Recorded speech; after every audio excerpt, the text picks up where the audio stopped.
I've made a ton of content this offseason just laying out arguments for a bunch of players that I've been acquiring all year long. And fortunately, a lot of those arguments still hold true today. So whether you're new to the channel or just need a reminder of why I love all of these players, here are 6 of my favorite trade targets for the 2024 fantasy football season. Roll the tape. Titans quarterback Will Levis, who's probably the biggest winner from the entire 2024 offseason so far with all of the moves that Tennessee has made since March, but is still valued all the way down at QB 28 in May ADP. Actually, in a lot of ways, this feels very similar to what the Eagles did with Jalen Hurts a couple years ago, loading him up with weapons after showing flashes of potential here and there, but if he doesn't produce, there's really no excuse other than just he's not a good quarterback. And I'm not saying that Will Levis is going to turn into Jalen Hurts, but there is a ton of upside here because of all the weapons Levis now has, plus the upside just from the type of player and quarterback that Will Levis is. The Titans already had DeAndre Hopkins coming into the offseason, but then they signed Calvin Ridley and Tyler Boyd at the receiver position, 2 older but extremely productive and very experienced veterans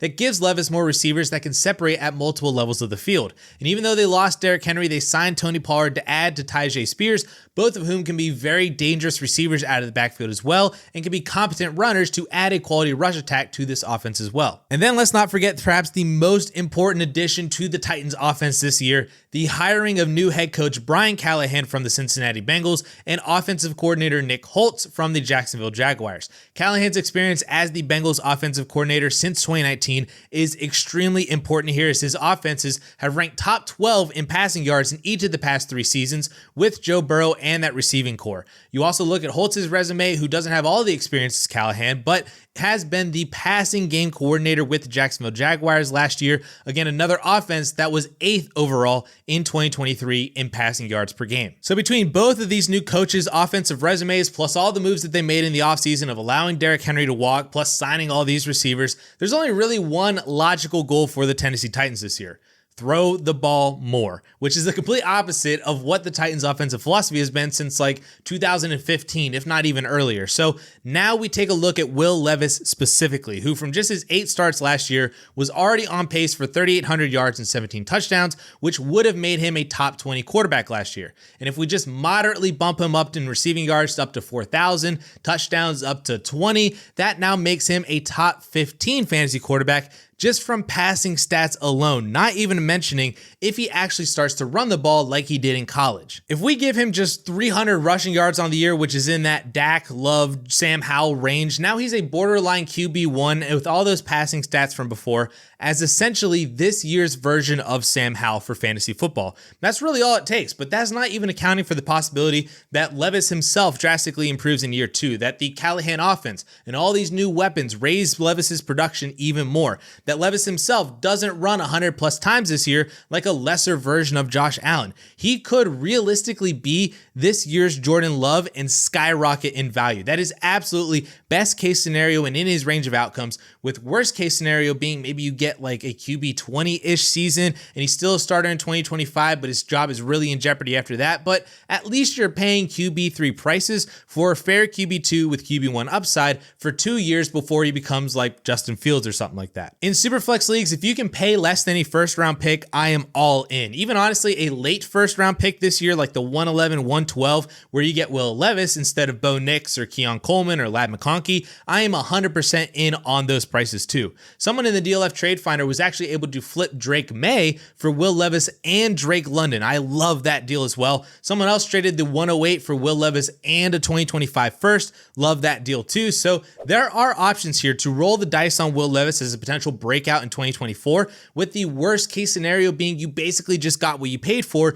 as your team's QB3 that you can stream during bye weeks or injuries. David Montgomery, the RB21 from June DLF ADP and the RB21 on Keep Trade Cut. So everybody's in lockstep with his value currently. Of course, the main pain point for Monty is that he is essentially the RB2 on his own team, and that's going to hurt his weekly consistency, but the upside is that Detroit just loves to run the football. So the RB2 in Detroit is really getting the same market share of like an RB1 for a committee offense. And if you're concerned about Monty's role when Jahmyr Gibbs is healthy, I really wouldn't be. From week 10 on, both running backs were completely healthy and played all 9 of those final games. And in those games, Gibbs averaged 16.2 PPR points to David Montgomery's 13.6, and Gibbs outscored Monty in just 5 of those 9 games, meaning the other 4 games, Monty was the better fantasy back in this backfield. And even as you look at their game logs, even when Gibbs outscored David Montgomery, it was because Gibbs was putting up 20 or more points, while Monty was putting up 17.5, 17.8, 15 fantasy points. Like, those are still top 15 numbers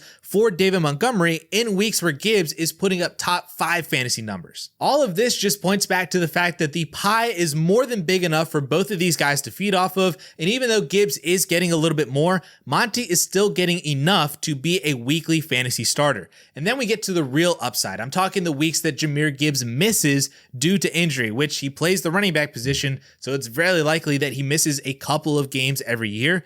When Jahmyr Gibbs is out and Monty gets the entire backfield to himself, he has the ability to go absolutely berserk. In week 4 last year, when Jahmyr Gibbs left the game early, Monty totaled 141 yards and 3 total touchdowns. The following week, with Jahmyr Gibbs still out, he totaled 130 yards and a touchdown. That is the cherry on top for David Montgomery, is that he has the workload every week to be a solid RB2, but when he gets the entire backfield, he is a potential top 5 guy during those weeks. Josh Jacobs, currently the RB15 from June DLF ADP, and is the current RB15 on Keep Trade Cut as well. I am a massive fan of Josh Jacobs at this price point, as we have seen him outperform that RB15 ADP every single year he's been in the league on a points per game basis, except for last year, which even last year, he was the RB18 in points per game. So really, you're just buying into Jacobs at his historical floor from the Vegas Raiders. But now Josh Jacobs is in Green Bay, an offense that over the last 5 years under Matt LaFleur has been uber friendly to the running back position because of the offense's efficiency and explosive capability.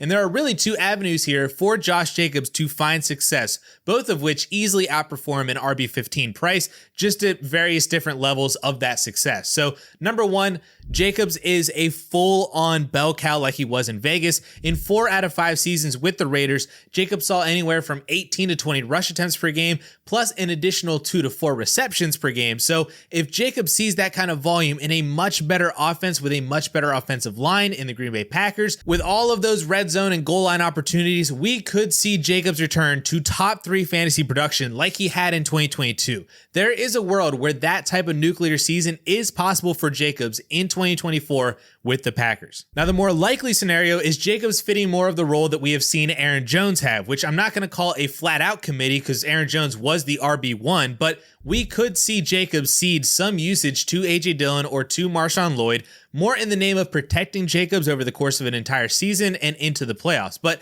I'm not opposed to this usage either, because prior to last season, only one fantasy running back has finished as a top 10 running back 4 years in a row from 2019 to 2023.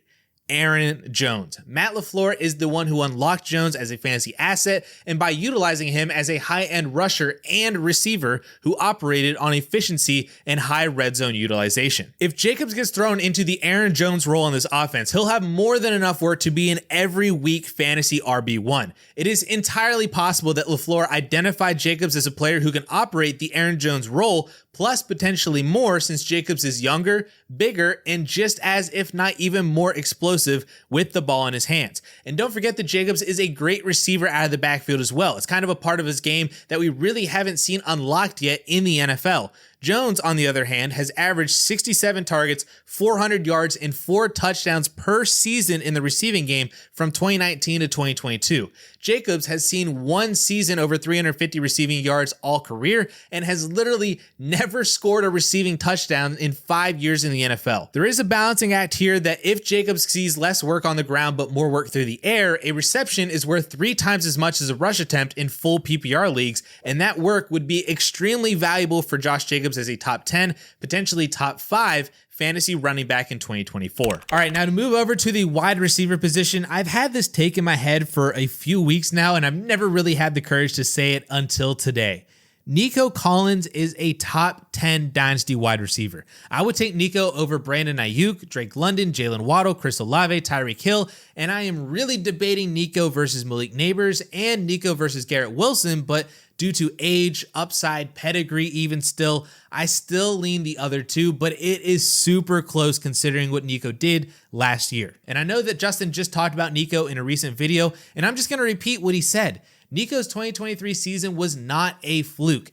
80 receptions, 1,300 yards, and 8 touchdowns in 15 games played. That is 90 receptions for almost 1,500 yards and 9 touchdowns over a full 17-game season, which is more or less identical to the seasons that Puka Nacua and A.J. Brown just had as top 5 fantasy wide receivers. And then you look at all of the analytics from last year that he posted. His reception perception numbers weren't just elite, they were out of this world. He was 5th in success rate versus man, right there with CeeDee Lamb and Justin Jefferson. He was 12th in success rate versus double coverage among qualified receivers around Jamar Chase and Puka Nacua, and he was 3rd in success rate versus press coverage ahead of Lamb, Adams, and A.J. Brown, and behind only Justin Jefferson and Brandon Ayuk. His worst success rate was against zone, but even that was an 80% success rate, which is right next to Keenan Allen and Stephon Diggs. When you look at his per route and per reception stats, they were also elite. He was 2nd in the league in yards per route run behind only Tyreek Hill, 7th in targets per route run up there with Puka Nacua and Amon-Ra St. Brown, 3rd in yards after catch per reception, and he was the 4th highest graded receiver according to Pro Football Focus, tied with Justin Jefferson and CeeDee Lamb. And then this tweet just really hit me from Kyle Vorchak over at Roto World, saying that Nico Collins' 3.1 yards per route run and 90.6 PFF grade would have been career highs for Stephon Diggs, and Nico did that in year 3 in the NFL. Nico Collins is 100% the best receiver on the Texans right now. There is no question in my mind that that isn't true. And if CJ Stroud takes that second-year leap that we all expect him to, there is a world where Nico Collins is a perennial 1,400 to 1,500 yard guy, 10 plus touchdowns for the next 3 to 4 years, a la A.J. Brown moving to get Jalen Hurts or Stephon Diggs himself moving over to get Josh Allen. That is the realm that Nico Collins has entered after what he did last year and how that projects forward. He is a top 10 dynasty wide receiver, and to be able to buy him for anything less than that is absolutely stealing. I am still shocked to see George Pickens all the way down at wide receiver 29, despite being in the absolute best situation of his entire career so far. It's everything that we've ever wanted for George Pickens, yet he is valued exactly how he was valued entering the season in 2023. I can't really wrap my brain around this one. The only reason that I can possibly even think of is Arthur Smith. That's like the only real negative that happened this offseason for George Pickens' 2024 outlook. But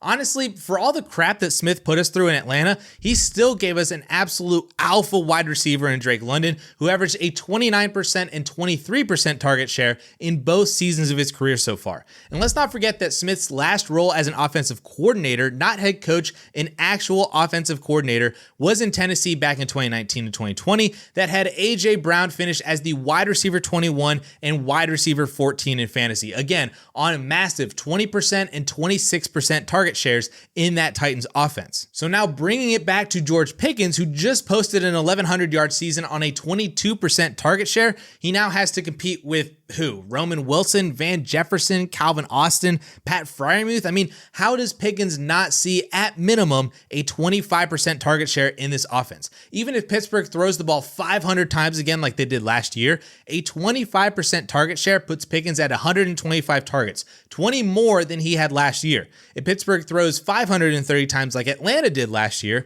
that's over 130 targets for George Pickens on the season. And with that kind of target total for the type of player that George Pickens is, he could realistically have like a Nico Collins type of season at wide receiver 11, a Mike Evans type of season at wide receiver 7, or a DJ Moore type of season at wide receiver 6. Those are all in his range of outcomes this year.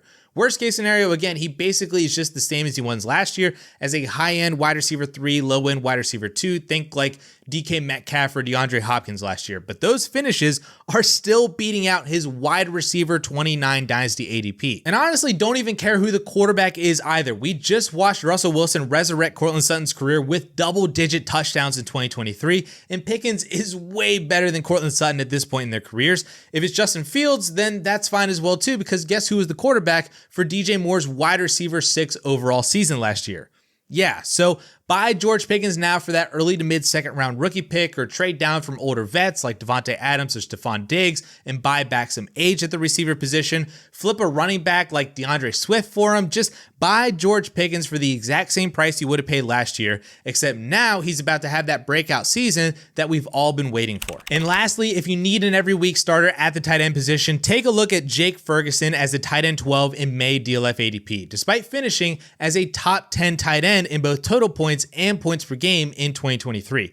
I'm not going to lie, the Cowboys offseason has been super strange this year, but it's actually been a massive W for all the pass catching options behind CeeDee Lamb because they didn't add anyone despite losing Michael Gallup and Tony Ballard, who both combined for nearly 130 vacated targets. So for a player like Jake Ferguson, who was already one of 7 tight ends last year, to see 100 plus targets, I don't think it's unlikely for him to see closer to 120 or even more like a Sam Laporta, a David Njoku, a TJ Hawkinson did in 2024. And with that raw increase in total targets based on what Ferguson already did last year, we could be looking at a tight end with 80 plus receptions, 900 plus yards, 6 or 7 touchdowns. That is effectively what David Njoku did last year as the tight end 5 overall, and any more production on top of that, and he'd enter the TJ Hawkinson, Travis Kelce range as a top 4 tight end. Or again, just worst case scenario, feels like he's just going to repeat what he did last year as the second option in the receiving game. He's going to catch 70 passes, 750 yards, handful of touchdowns, and be just a quality every week starter as a top 10 guy at the position that you just bought at tight end 12 prices. So instead of drafting a rookie tight end this year like Ben Sinnott or Jatavion Sanders, take that pick and add another pick to it to just go get Jake Ferguson. Or again, move away from any of those depth wide receivers that you're never actually going to start this year, or even a running back like Jalen Warren or Zach Charbonnet or one of the Bengals guys, and just get an every week starter in your lineup that you can just set and forget with Jake Ferguson.